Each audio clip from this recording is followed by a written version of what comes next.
So second derivative test. Okay, so right now, second derivative test we're going to use this for relative max and mins. And I'm going to be honest with you, my first year teaching calculus, I made a bad decision. When it came time to teach second derivative test, I was like, hey, I don't need to teach this. I was like, my kids are really good at first derivative test, right? How do you find a relative max? First derivative goes from positive to negative. How do you find a relative min? First derivative goes negative to positive. It's like, my kids got that. Why confuse them with another test, okay?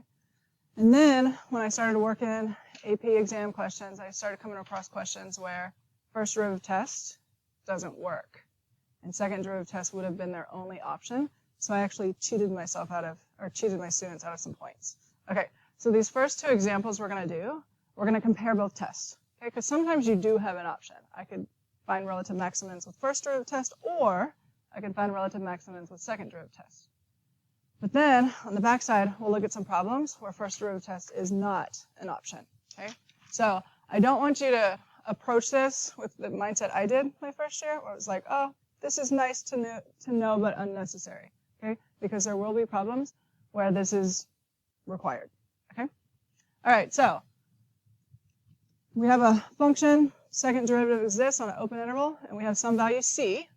All right, now look at all three of these statements. They all start with if f prime of c equals 0. So what would that mean about x equals c? What do we call that value? Good, a critical value. All right, so if our first derivative equals 0, nobody was making eye contact. I knew that question was going to be answered. Okay, so if first derivative equals 0, we refer to that as a critical value, right? For first derivative test, that's where we start. We take a derivative, set it equal to 0 to find those critical values. All right, so if we know that that is true, okay, we know that c is a critical value. Graphically, horizontal tangent. All right, and second derivative at that same value c is positive. What would that mean graphically?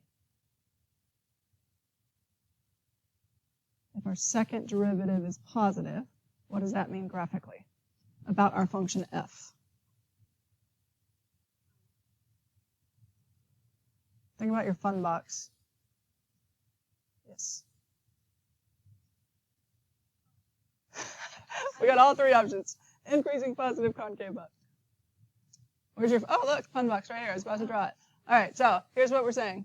Second derivative is positive. What does that tell us about our function? Concave up. All right, I'm a visual person, so I just draw myself a little concave up curve. So at that curve that's concave up, there's one point where we have a horizontal tangent. So what would we say about that point? Relative minimum. All right, so first derivative equals 0. So we know there's a critical value at that point. And second derivative is positive. Then that point c, f of c, would have to be a relative minimum. All right, number 2.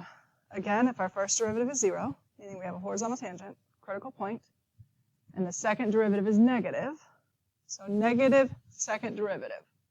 So second derivative negative, what does that tell us about our function? Concave down. So give yourself a little visual. So curve that's concave down at the point where there's a horizontal tangent, what can we say about that point? Relative max.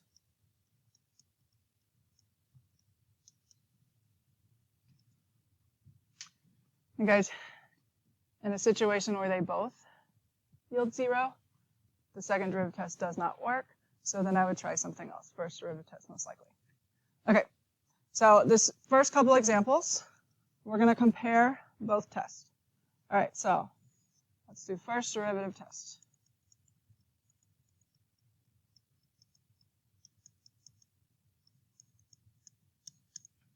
All right, how do we use the first derivative to find relative max and mins?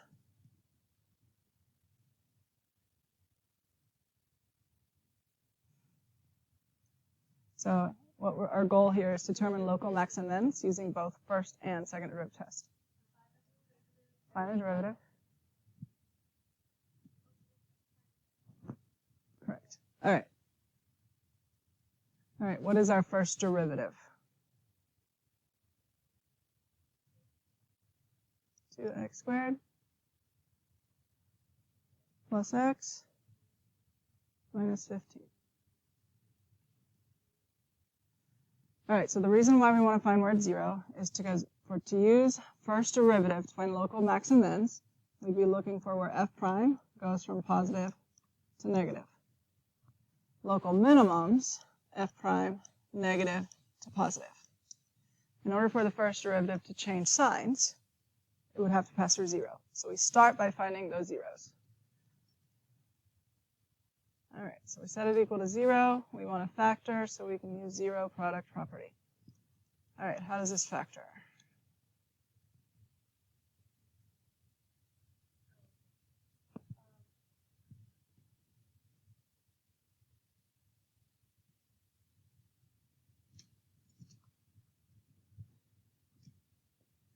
Do y'all have a strategy for factoring?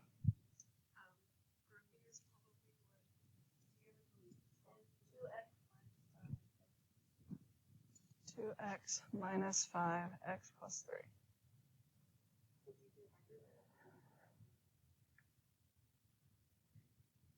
3. So by grouping, meaning you split this middle term. Oh, you did that really quickly. Okay, so whatever your strategy is for factoring, just use it. Some people draw a box. I kind of just guess and check. Okay. I don't know if that should be the go-to strategy, but all right, and then just verify. So 2x times x, 2x squared. Then if I multiply these outside terms, 6x combined with a negative 5x for the inner terms. So that combines to be 1, and then negative 5 times 3, negative 15. All right, so what are our critical values? So x plus 3 equals 0, and x equals negative 3. 2x minus 5 equals 0, and x equals 5 halves. All right, so let's do our sign chart.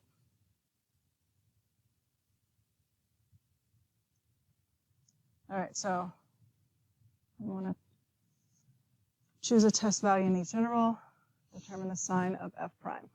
All right, what can we test? That's less than negative 3.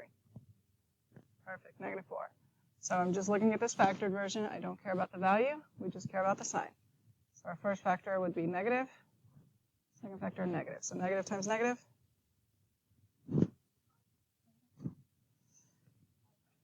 What can we test between negative 3 and 5 halves? 0. So negative times positive would be negative. What can we test that's bigger than 5 halves? Fine, 3. So positive, positive. All right, and just for a little visual, what does that tell us about f? Increasing, decreasing, increasing. All right, so what's going on at x equals negative 3?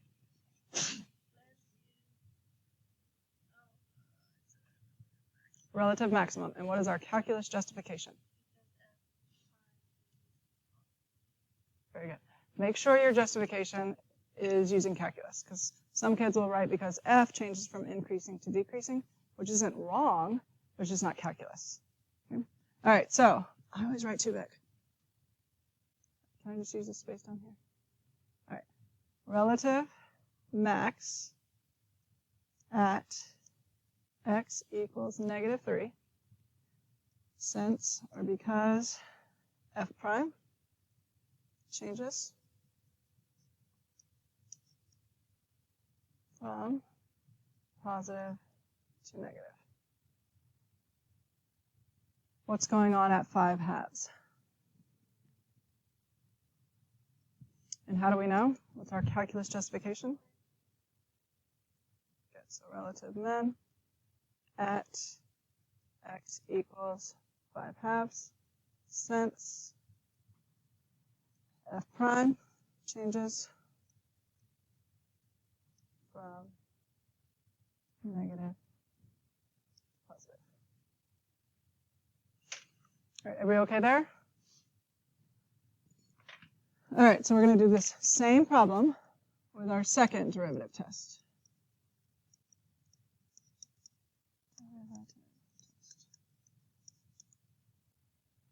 All right, so it starts the same way, guys. We take a first derivative, we set it equal to 0, okay?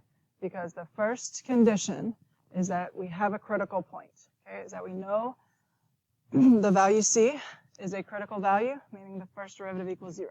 And we've already done that. So f prime of x equals 0 at x equals -3 and x equals 5/2. So I don't need to do that again. All right, so all we have to do on second derivative test is now look at the sign of the second derivative at those critical values. So all we're going to do, well, we need a second derivative. So help me out with our second derivative.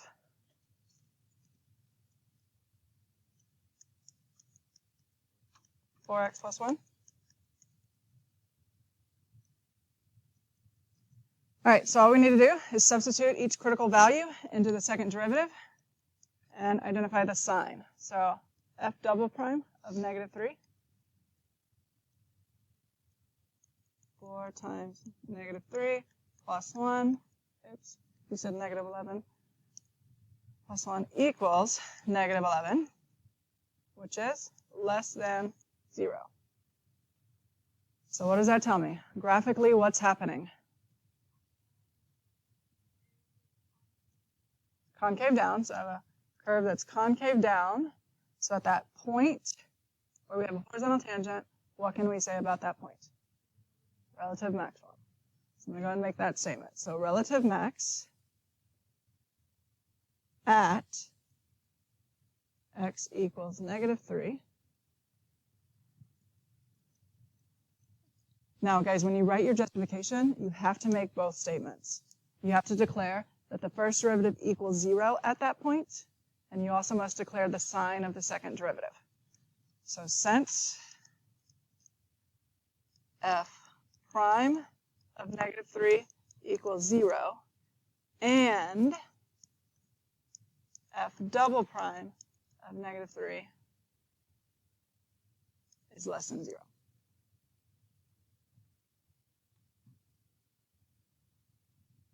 Is that the same conclusion we came to with the first derivative test? Yes.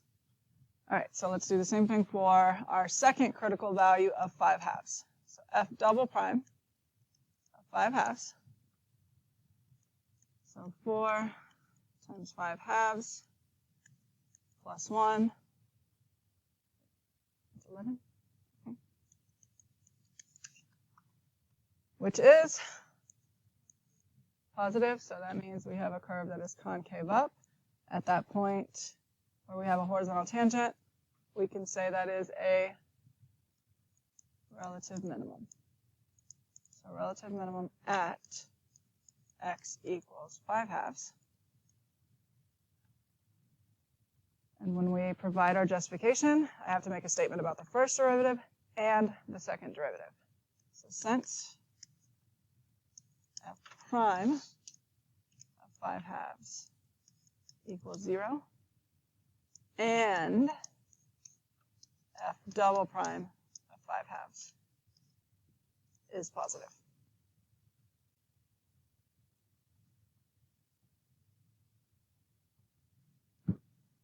Everybody okay with that? So which one would you say is more efficient for this problem?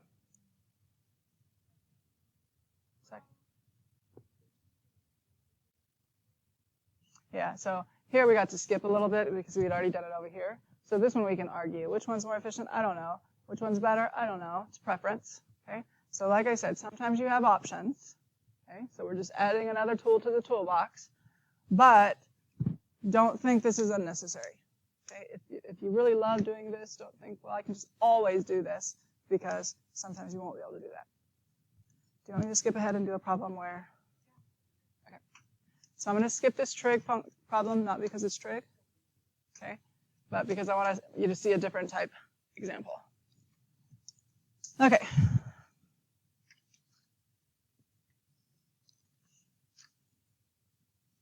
All right, so this is a little portion of a free response question. This is one of the questions that made me open my eyes and realize, oh, I better be teaching second derivative test. All right, so consider the differential equation. So differential equation is an equation that contains a derivative. So dy dx. Okay, here's your derivative. Here's our equation, so that's a differential equation. Part A, find the second derivative in terms of x and y. So do that now. And remember where this notation comes from. So we're taking the derivative with respect to x of dy dx. which is why they write it like this. And if you put one of those 2's in the wrong spot, it's a notation issue that could cost you a point. All right, what's the derivative of 1/2 x with respect to x?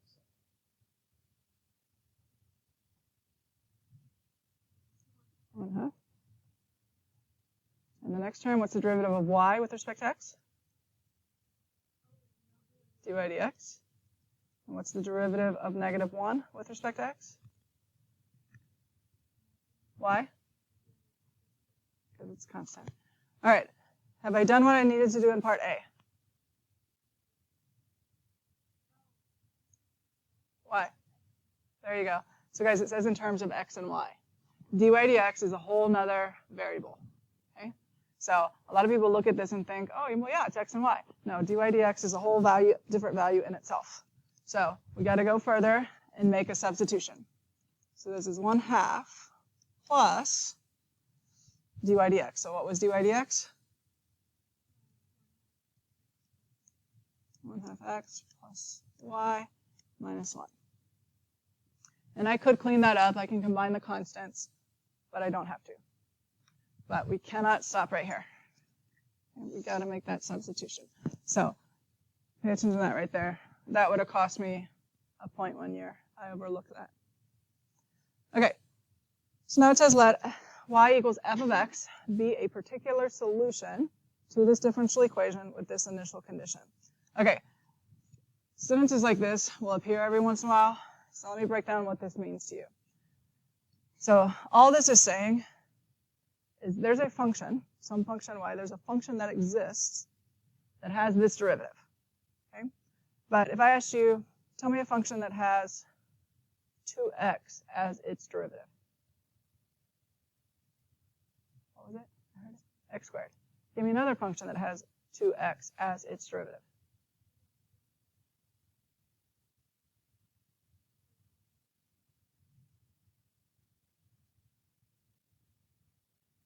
So if we took a derivative, how do you do that?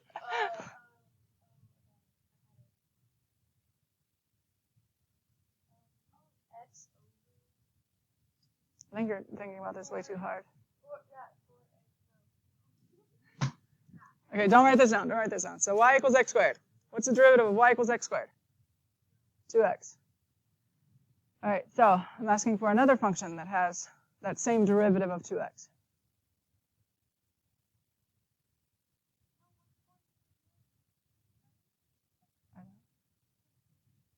Write it down. Write it down.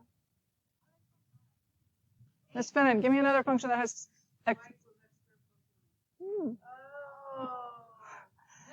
Now give me another function that has 2x as its derivative. Okay, y equals x squared plus 100. Okay, y equals x squared plus 5. Y equals x squared minus 4. So guys, if I take this graph, y equals x squared, and then I add 1, what does that do, like, transformationally? Moves it up 1. And what is our derivative? The derivative is just slope of f, right? So if we just take a function, I take this quadratic function, vertically shift it up and down, am I changing the slope of f at any particular x value? No. All right, so what I'm trying to say is there's an infinite number of functions that share a common derivative. Yes? All right.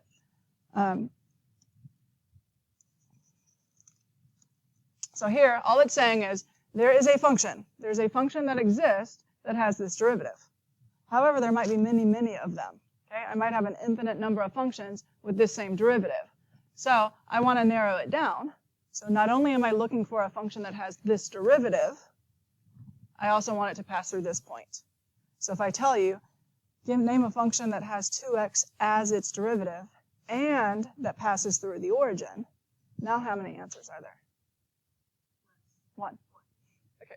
So that's why it's called a particular solution. Okay? You'll see this a lot, and sometimes I always get asked, what does that actually mean? Now, we're not actually finding it, okay? But they're just saying, hey, there exists a function with this derivative that passes through this point. Okay? So for that particular function, we want to know if it has a relative minimum, relative maximum, or neither at x equals 0. Okay? So what's the first thing that has to be true? Well, yeah, that's given. So we know that when x equals 0, y equals 1. But no matter which test I use, first derivative test or second derivative test, what's the first thing that has to be true? Let me go back here. What did we do first on first derivative test? We took a derivative. We made sure it was equal to 0. Okay, over here, same thing. We had to find those points where the first derivative was 0. So guys, no matter what, for you to have a relative max or min, there must be a horizontal tangent.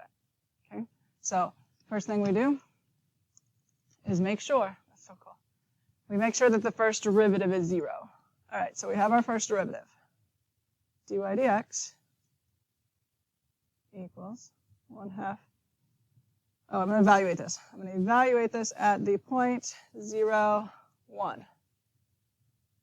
So where x equals 0 and y equals 1.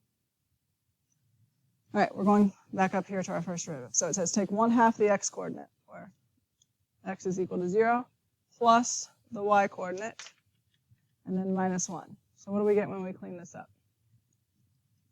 Is it 0? Okay, so that means right there, as soon as I recognize that that's 0, it means I have a possible max or min. Okay, kind of squished it up. Let me just do it again.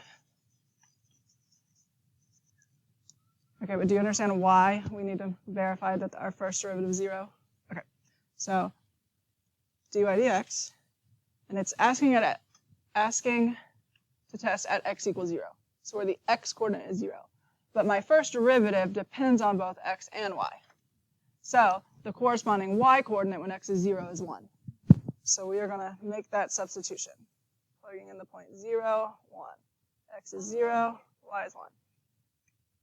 Thank you for asking. All right, so we take 1/2 of the x coordinate. So I'm just making substitutions, plus the y coordinate, and then subtract 1. Do the arithmetic, we get 0. Now guys, what if this was not 0? What would be our conclusion? It would be neither. So see that neither in there? If you test that first derivative and you do not get 0, your answer would be neither. And that did happen one year. And I had to go back and do it again. I was like, are we sure it's neither? But it was neither. Okay, so first step, verify that we have a horizontal tangent. Verify that we have a critical value so that we know it's a possible max or min. All right, so my first instinct would be first derivative test. Okay, don't write this down. Let me just show you why this is not going to work. So we take those critical values. We typically put them on a number line, and then we would choose test points. So what's a number that's less than 0? -1. But then when I go to plug it in my first derivative, I need the corresponding y coordinate. The derivative doesn't depend on just x. It depends on both x and y. So I can choose a value of x that's less than 0, but I don't have a y coordinate that corresponds with that value. So first derivative test does not work. And sometimes, because they just asked us to find second derivative, they're kind of like scaffolding us into this problem. Okay? All right. First derivative test doesn't work, so second derivative test.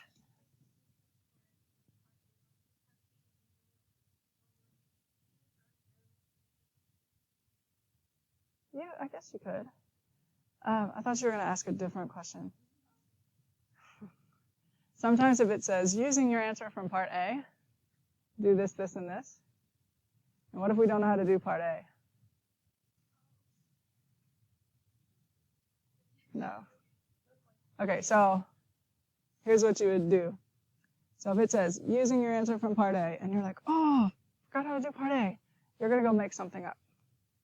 And basically what you're telling the reader is, I am so sorry, I forgot how to do this. However, if you had given me this answer, look what I can do. Okay? You can still get points, as long as that answer is declared in part A.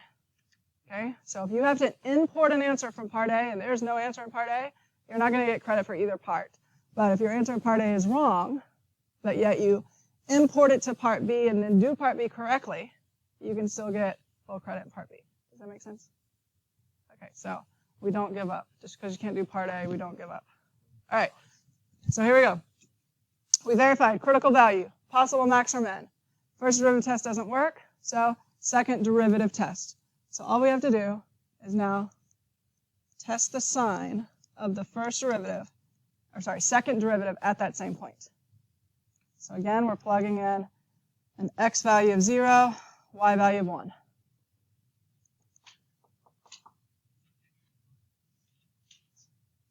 And guys, when we plug in 0, 1, what do we get? Look, do you see that that was our first derivative? Okay.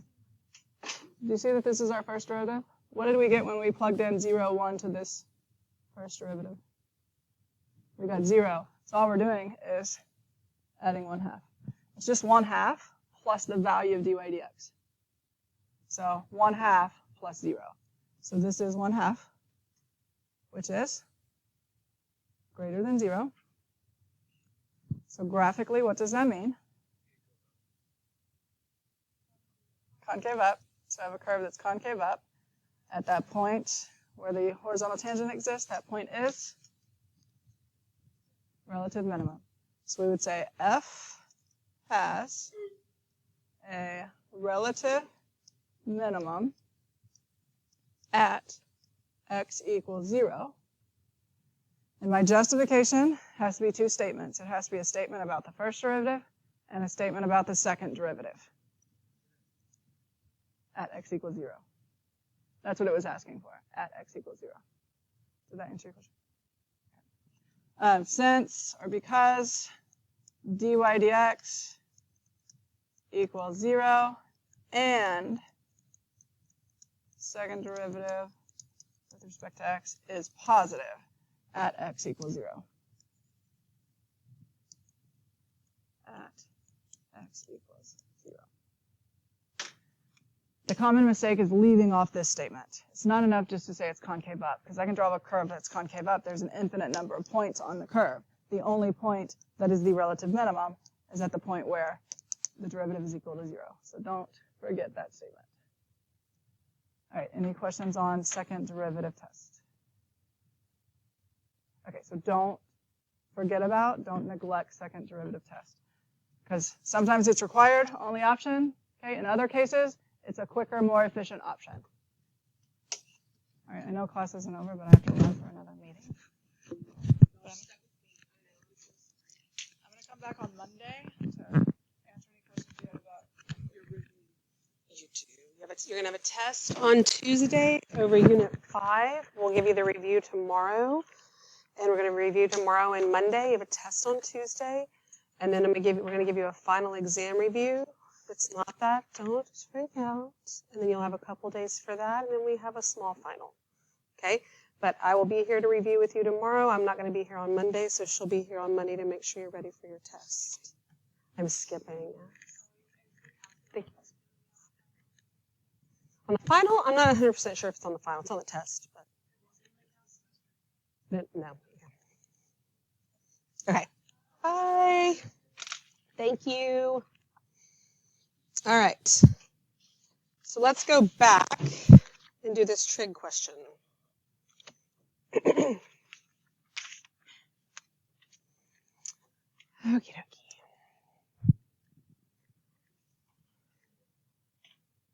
So let's see here. Save this. Let's see. I'm going to have to erase this stuff. Okay. Here we go. All right, so we're going to do this. It says to use both the first and second derivative tests to justify our answer, right? Okay, so we're going to find the first derivative. So we'll put a little squiggly here again. First derivative, f prime of x equals, what is the derivative of cosine? Negative sine. So since this is a negative 2, this will become a positive 2 sine x. Then we take the derivative of the argument, which is x. So, chain rule applies, but it just becomes 1. So, and then the derivative of x minus 1. Okay? So we have that. Then what do we need to do with this? Set it equals 0. 0 equals 2 sine x minus 1.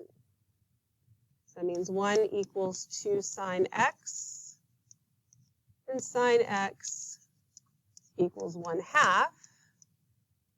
Our interval is from 0 to 2 pi. So how many times is sine 1/2? Twice. Okay, once in the first quadrant. When is sine 1/2? Pi 6. And what other quadrant is sine positive in? The second.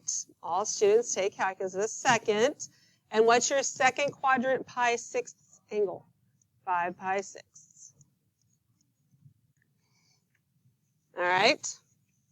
We good with that? Okay. So let's do our sine chart, right? F prime. We've got pi 6 and 5 pi 6. So something less than pi 6 in that interval, we can use 0. Well, we can't. That just is 0, right? That doesn't really work. So but if it's less than pi 6, is sine going to be positive? What? Oh, I'm sorry. Oh, we're putting it up here. Sorry. Oh, no, I'm sorry. Oh, my brain. We can use 0. We use 0, what do we get? 0 minus 1 is negative. I don't know. My brain was doing something. I don't know. Between pi 6 and 5 pi 6 is pi. What's the sign of pi? It's 1. 2 times 1 minus 1 is positive. Oh, okay, my God. Yeah, Miss Bruce shouldn't have left. I was saying pi, my brain is looking at pi halves, because pi halves is what I was thinking. Pi doesn't work. Pi isn't between these two. Pi halves is. Pi halves is, and that's what in my brain was using, but I was saying pi. So that's still positive. I'm so sorry. No, my brain, I'm here and I'm saying pi, because here's pi 6, here's 5 pi 6, right? So we have to be in between the two. We have to use pi halves. That answer is 1. Sorry. I said the wrong thing, but my brain was thinking the right thing. So it's still positive, right? So then we can use pi, right? Sine of pi is what? 0, 0 minus 1, and then this is negative. Down, up, down. All right. So what does that tell us? Do we have max and mins? Yes. So this tells us that, let's see, F. We have a relative min where? X equals pi 6, because F prime changes from negative to positive.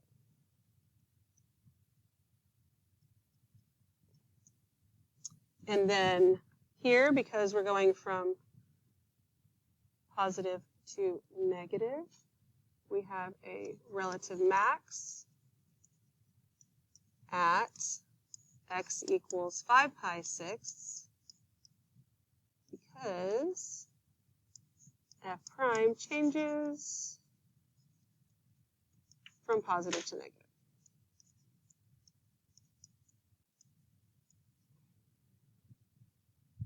You can write out the words, or you can, whatever, it doesn't matter. Okay, we good? All right. So then we're going to use the second derivative test, right? So we need the second derivative. What's the second derivative?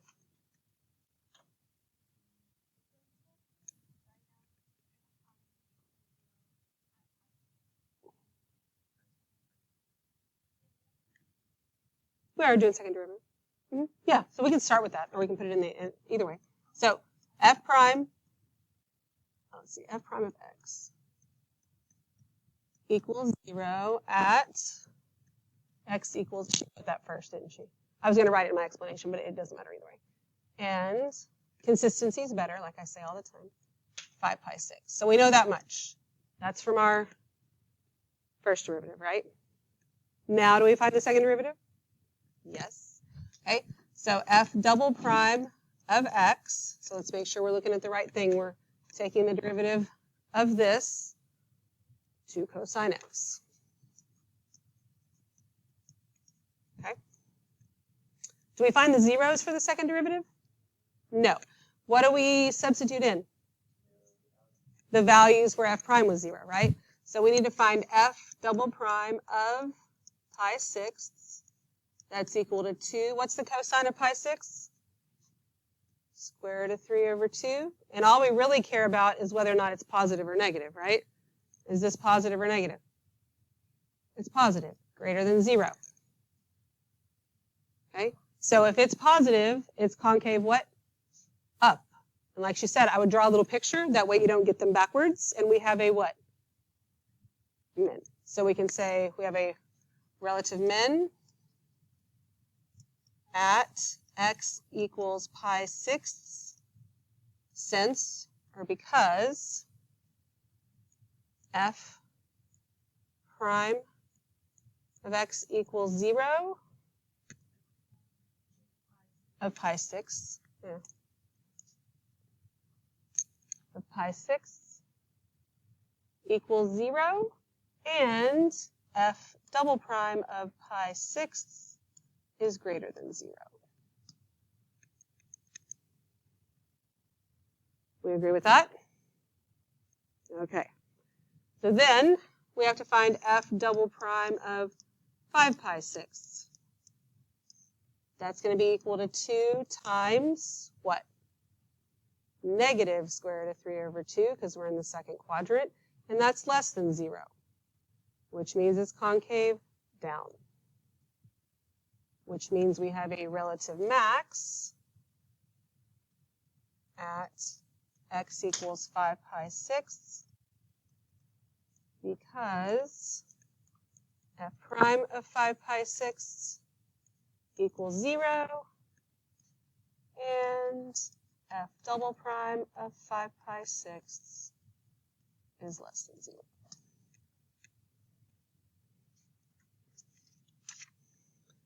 Okay. What questions do you have? Anything? Okay. We good? All right. So I know we don't have that much time left, but we're going to go over here. We're going to consider this curve. We're going to do another implicit differentiation here. We'll do this one tomorrow. We'll probably have to do one of these tomorrow, and then we'll review. Okay, consider this curve. It can be shown that, so it gave me the first derivative. We need to find the second derivative. In the interest of time, do you want to do that? We can talk through it together. So when you have this, okay, I know it's right in front of you, but when you have the second derivative, even though you want to always make sure you write it correctly, like she said. If you're not sure how to write it, maybe it's somewhere else in the test, but make sure you put your 2's in the right place, because that could be a problem for you. Dx squared. Okay, so this is, what rule do we have to use to find the second derivative?